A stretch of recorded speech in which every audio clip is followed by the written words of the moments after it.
Guten Tag und willkommen zu dieser Tourismus-Show. Das ist natürlich unsere wöchentliche Sendung, in der wir Ihnen einige Nachrichten bringen und auch einige Urlaubsideen.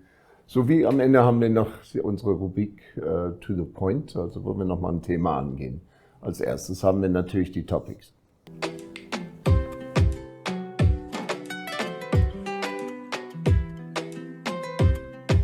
Ja, vielleicht eine gute Idee, mich auch vorzustellen. Frank Steffen, ich bin ehemaliger AZ-Redakteur und natürlich bei NMH noch immer beschäftigt.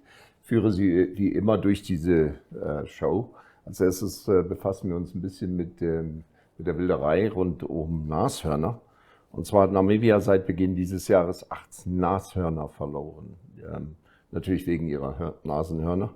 Nach Angaben des Ministeriums für Umwelt, Forstwirtschaft und Tourismus ereigneten sich 13 dieser Fälle in Schutzgebieten, während 5 auf kommerziellen Farmen stattfanden.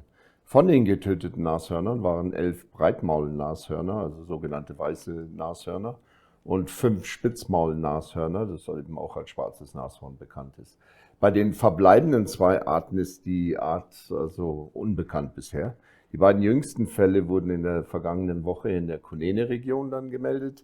Im Jahr 2025 wurden in Namibia 40 Nashörner gewildert, während 2024 insgesamt 81 Nashörner durch Wilderei getötet wurden. Also war um eine Hälfte weniger. Im Jahr danach, aber die Behörden nahmen 77 Verdächtige im Zusammenhang mit Nashornwilderei fest, darunter 73 namibische Staatsangehörige. Die Wildereikrise erreichte 2015 mit 97 getöteten Nashörnern ihren bisher höchsten Stand. Weitere starke Anstiege wurden 2018 mit 84 gewilderten Nashörnern und 2022 mit 94 getöteten Nashörnern verzeichnet. Im Jahr 2024 beschlagnahmte das Land außerdem 14 Nashornhörner, verglichen mit 21 im Jahr 2023. Das alles ist natürlich schön und gut und hier werden jetzt Haufen Zahlen hin und her geschmissen, aber dabei wird so ein bisschen vergessen, dass wir eigentlich ja gar keine Wilderei haben wollen. Und somit bin ich ein bisschen verwundert, dass wenn ich mich in den Kreisen der Lodges und so weiter bewege und man mir sagt, ja, es ist eine Gewissheit oder gewissermaßen sicher, dass derjenige, der das am meisten vorantreibt in der Pläne-Region, scheinbar ehemals einer ist, der als Wildschützer eingestellt war. Naja, man kann keine Namen nennen, weil das eben noch gar nicht erwiesen ist, aber ich sage mir mal immer, wenn ich als weit entfernter Unbeteiligter sowas höre, dann bin ich immer ein bisschen erstaunt, dass die Polizei so langsam voranschreitet. Ist das wohl, dass ein ehemaliger Kollege ist? Wo liegt da der Fehler? Also wir werden auf jeden Fall noch ein bisschen nachhaken da. Ja, und dann geht es um Mercedes-Benz. Mercedes-Benz, 140 Jahre, also besteht es jetzt. Und hier in Namibia haben wir Siegler Motors, die eben Mercedes-Benz schon seit 90 Jahren hier im Lande vertreten. Und vom 22. bis 27. August steht das Ganze im Mittelpunkt. Das ist eine weltweite Jubiläumsreise und da heißt es 140 Years, 140 Places, also 140 Jahre, 140 Ziele oder bestimmte scheinbar Ausflüge, die sie eben gestalten wollen.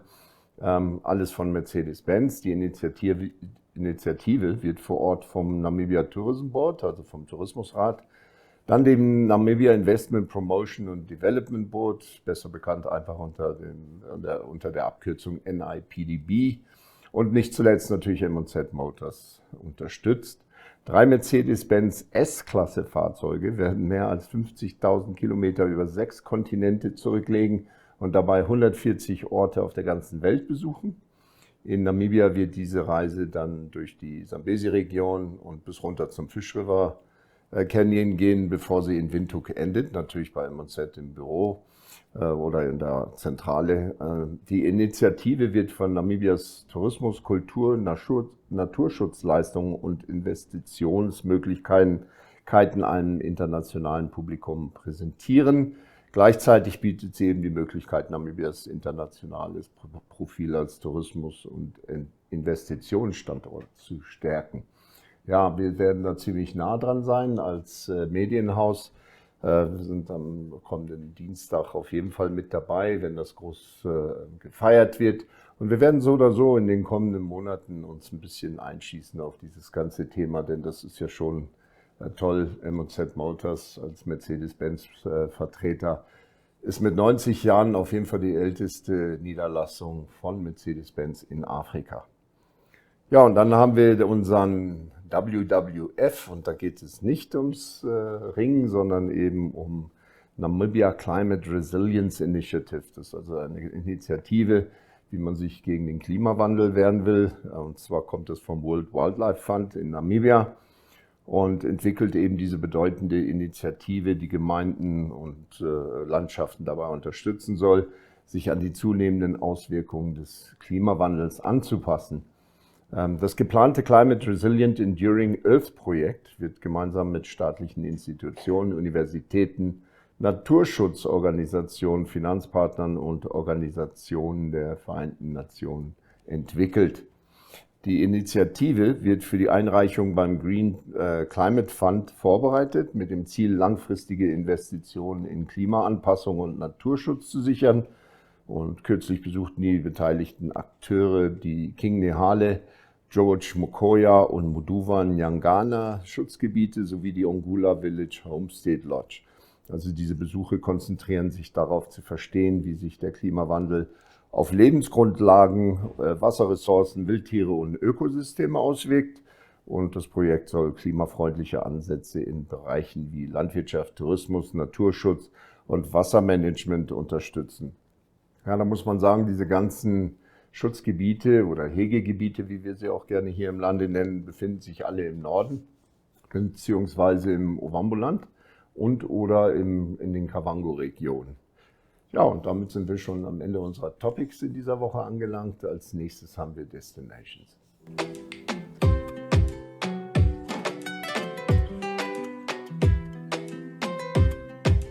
Ja, als erstes Reiseziel haben wir diesmal die Hadassa Guesthouse oder das ist ein Gastbetrieb. Hadassa Gästebetrieb. Hallo, ist das schwierig heute. Diese Woche reisen wir eben dann nach Otjiwarongo, wo wir eben dieses Hadassa Guesthouse besuchen. Die Unterkunft empfängt seit 2009 Gäste. Und zwar handelt es sich um ein französisches Ehepaar, Pascal und Anne Johannes. Die hatten diese Unterkunft im Jahr 2016 übernommen. Und dieser Gästebetrieb verfügt über 17 Zimmer und bietet seinen Gästen eine Reihe von Einrichtungen, darunter einen Swimmingpool, Massagedienstleistungen und gastronomische Angebote. Pascal Johannes erzählte uns eben mehr über die Geschichte des Gästehauses und sowie natürlich die angebotenen Dienstleistungen und darüber, wie sich die Unterkunft eben seit dieser Übernahme entwickelt hat. Und da haben wir natürlich auch eine Videoaufnahme für Sie mit dabei. We bought this guest house in 2016.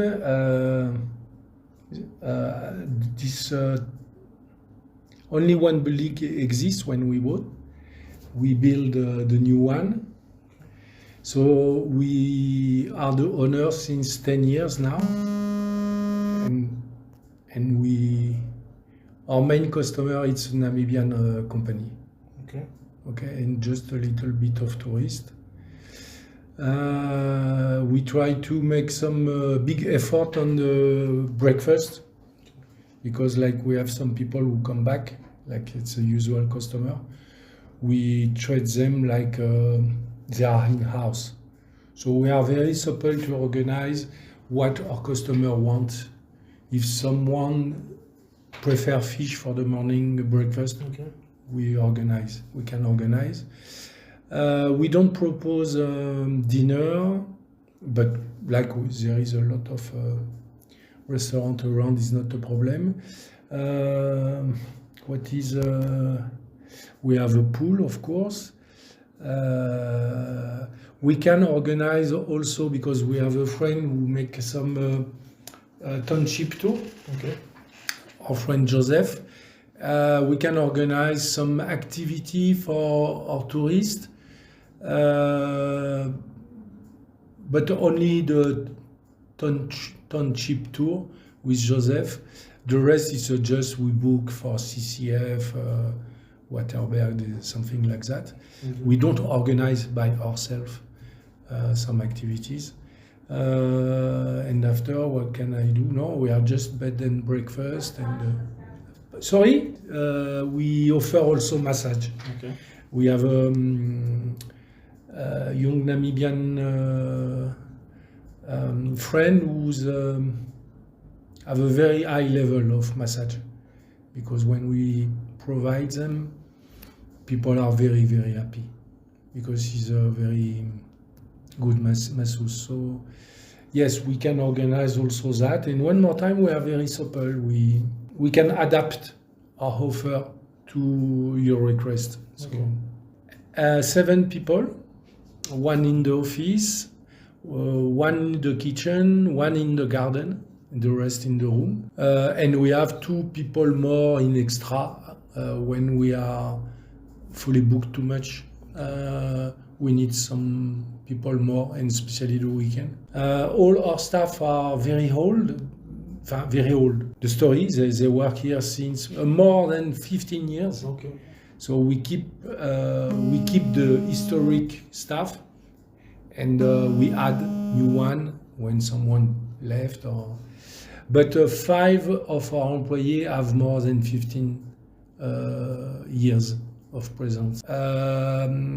We don't work a lot with a French tour operator, but we have some booking.com for the French tourists, and maybe 1 or 2 little French tour operator, but we work better with the Dutch and German people and South African, a lot of South African people. But one more time, tourists, it's only 10 or 15% of our income. Ja, und das war das Hadassa Guesthouse, also in Otjiwarongo, oben im Norden. Und dann haben wir als nächstes die Katjizendu Lodge. Also das ist in der Erongo-Region in der Nähe von Omaruru. Und die Katjizendu Lodge ist ein zu 100% in namibischem Besitz befindlicher Tourismus- und Gastgewerbebetrieb. Die Hauptlodge befindet sich im Dorf Odonjati. Diejenige, die das führt, also diese Lodge führt, ist die Inomasa Rokoro und Alma Tavise Rokoro. Also ich nehme mal an, dass es Geschwister sind oder Schwägerin. Miteigentümerin der Katjizendu Lodge erzählen uns dann eben mehr über diese Lodge, ihre Geschichte und darüber, was Gäste beim Besuch dieses einzigartigen namibischen Reiseziels erleben können. Schauen wir uns einfach mal die Videoaufnahme an. Good afternoon, my name is Alma Rukoro. I'm the co-owner and the member of Katjizendu Lodge, which is situated in Erongo region. The town which is nearby is Omaruru, and the main lodge is in a village called Odontati. Good afternoon, my name is Inomasa Rukoro. I am the executive operator for Katjizendu Lodge. Now, the idea of the lodge came in when my husband and I decided to set up a retirement home for us. So first we started with a stone fence, which was more about 9 hectares. And then the idea just changed that we came up with an economic opportunity where we thought of, okay, now we are going to change this to a lodge. So Katjizendu Lodge is 100% Namibian owned. Some of the facilities that we do have is our rooms. We have standard rooms, double rooms, and in the near future we'll also set up 3 luxury villas. And for our luxury, people booking the luxury rooms, we'll also have the opportunity to dine under the stars. We'll also have, in terms of activities, we'll have a hot air balloon excursion. We'll also have hikes up the mountain, which is guided by our tour operators. In terms of wildlife, we have animals as well. We have exotic birds, we have beautiful fishes. Yes, and then we also have cultural experience as well, where we have the Ovahimba village.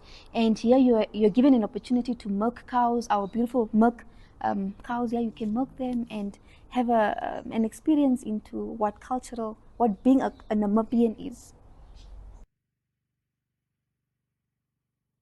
We are excited to see you there at our lodge, which is situated 120 kilos from Omaruru. So when you come there, we are going to have an experience, a memorable experience, and everything will be excited, and we hope that you will come have a nice time with us. Hope to see you there. Hope to see you there at Katjizendu Lodge. Ja, und das war das Katjizendu Lodge, also das ist eine Lodge in der Nähe von Omaruru, bietet mal was ganz anderes, wer auch mal was ein bisschen anders erleben will. Aber das waren dann für heute auch schon unsere Destinations, also Urlaubsziele. Und als nächstes haben wir noch To the Point.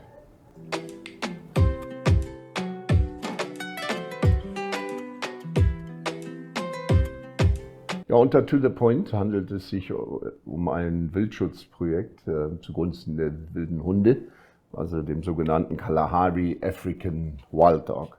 Diese afrikanischen Wildhunde oder wilden Hunde gehören zu den am stärksten gefährdeten Raubtieren Namibias, und viele der verbliebenen Populationen des Landes leben außerhalb von Schutzgebieten. Und das stimmt, ich sehe die oft auf den Farmstraßen. Diese Woche sprachen wir dann mit Nadia Leroux, die das Kalahari African Wild Dog Conservation Projekt leitet. Sie erzählte uns mehr über die Bemühungen zum Schutz freilebender afrikanischer Wildhunde, die Zusammenarbeit mit Farmern und Gemeinden sowie die Verringerung von Mensch-Wildtier-Konflikt. Naja, der Mensch-Tier-Konflikt steht immer im Vordergrund, weil diese Tiere natürlich in Meuten jagen und dann natürlich auch auf Schafe und sowas gehen. Aber schauen wir uns die Videoaufnahme an. So my name is Nadia Leroux and I work for the Kalahari African Wild Dog Conservation Project. I'm a Namibian, I'm local from here. I'm here now at the TSU Security Training Academy, which is where I also part-time reside when I'm not working with wild dogs. Okay, so tell us a bit about the African Wild Dog Conservation Project. Yeah, so we're a grassroots conservation and research project looking into African wild dogs in Namibia. We focus in areas outside of protected areas. So we are looking at wild dogs on farmland, whether it's communal farmland or freehold farmland.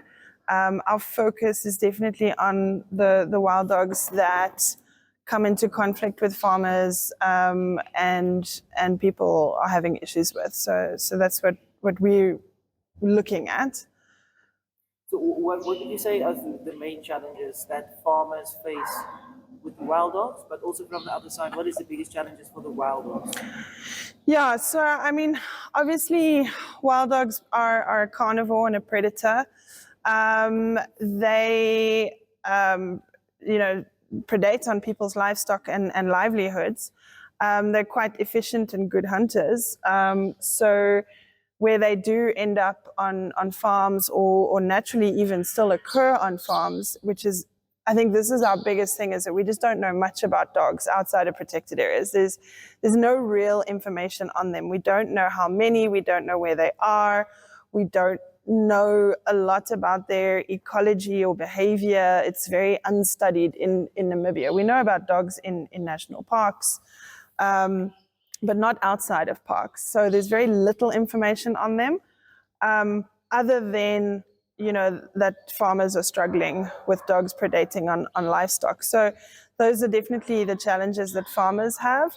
The challenges that the dogs have, they're facing a lot of threats globally. I think first of all is just their reputation. They've just got such a negative reputation from the past, which is very understandable. I mean, historically they were considered vermin, and it was, bounties to shoot them and kill them. So they've got a very, very bad reputation. But as a species, they are under huge threat. So they are currently Southern Africa's most endangered large carnivore. They're the second most endangered large carnivore in Africa, so after the Ethiopian wolf. The threats that face them as a species is obviously just habitat loss. They are losing space. There's no space for these dogs anymore. But these are challenges that a lot of carnivores face and wildlife. But then there's also additional elements of fragmentation. So the population itself is becoming... Kom hier. Jou moeder. Sit down. Okay, late. The population itself. Yeah, it's habitat fragmentation. So because we're losing these open landscapes and we're losing corridors, these interconnective, areas for wildlife to move, the genetic diversity of these animals is becoming under threat as well, because they're in these like isolated pockets and populations and not as much free movement anymore. Yeah. Then the other challenges that they obviously face is disease, because they are quite susceptible to disease from domestic dogs and vice versa. So we're seeing whole populations in some areas that have died off because of disease outbreaks. And then obviously snares, they often end up getting snared. So snares are a big threat to them. And then persecution from farmers. So the snares are not set up for the wild. No. They're set up for other animals. Yeah. And they just get Yeah. caught in those. They get caught in the snares. And I think what puts them then at even bigger threat that we don't pay enough attention to is that wild dogs are very social animals. So unlike other carnivores where one male and one female represents a breeding unit, any male can breed, any female can breed. Wild dogs, they're not. It's actually the whole pack. That's the breeding unit. So you have your alpha male and alpha female, and these are the only two that breed in a pack. And when one of these animals is lost or killed, the whole pack actually disintegrates and they split up. And some of those dogs go on to never breed again. So because of how socially intelligent they are and how socially, there's a saying that wild dogs live or die for their pack, and they really, really do. So they only breed once a year. They do have rather large litters, but the pup mortality is also very, very high. Because of Disease and other predators. Yeah, these smaller packs that are living in areas that don't have enough prey. Obviously, you have high pup mortalities because you have small packs. In Namibia, I find most of our packs that are living in farmland are quite small. It's only made up of maybe 4 to 6 adults, nothing more than that. Yeah, so now that you've got I would say mostly it's about 4 or 5. So these adults are trying to raise these pups. They're not being able to feed them enough. So we see disease, I think, is a big contributor to die-off. Then just, not enough food. Then persecution by farmers. And then as the pups grow up and get a bit older, they get taken out by other carnivores because they're young, they're a little bit stupid, So your 6-month-old wild dog puppies often get clapped by a leopard or even hyenas. And then road mortalities, they get hit on the road quite a lot, yeah. So by the time, 12 months has passed, you might have had a litter of 15 puppies, but only maybe 7 or 8 actually survive the denning period past 3 months. And then by the time they're a year old, there's only probably 2, 3 of them left. It's not very common that we're seeing a very high pup mortality. So once a year. Only once a year, and it's usually winter is the denning season. So anywhere from some of the earliest records I have is April, late April, and then going into August, September. But usually sort of June, July is your prime denning season, and then that's when the wild dogs become more stationary. So they're actually a very wide-ranging species. They use huge home ranges. So we we collared some dogs in 2022 that lived outside of protected areas, and we found that they were utilizing, we collared 2 different packs. They were utilizing about 2,000 square kilometers.